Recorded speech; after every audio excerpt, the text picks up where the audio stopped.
So this debate boils down to two main points: economics and the role of government in American society.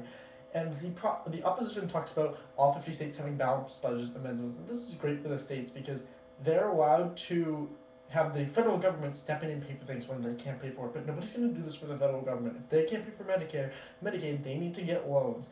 And it's not true that people, well, it is true that people usually have a source of revenue, some source of revenue when they're getting a mortgage, but that's not going to cover their mortgage. That's why they get loans. Same for the federal government.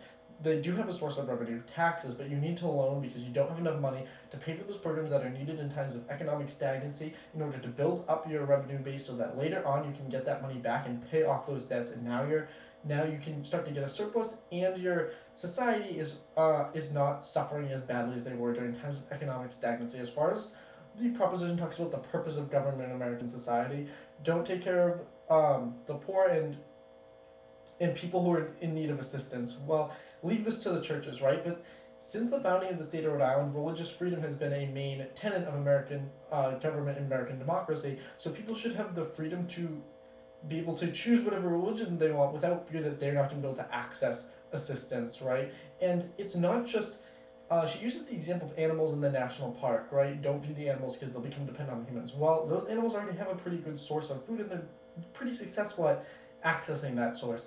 But people who need assistance, people who are disabled, too old to work, or can't find a job during times of high unemployment, don't have that source. They can't access it, and that's why the government steps in to provide them some sort of assistance. And that is why the Democratic Party would be best to lead America going on to the future, because they recognize this and they recognize um, that their economic argument directly correlates with the role of government in American society for helping American citizens become prosperous in the future by um, by instituting these certain economic costs that allow them to run these programs during hard times when they're not getting as much back from the American public.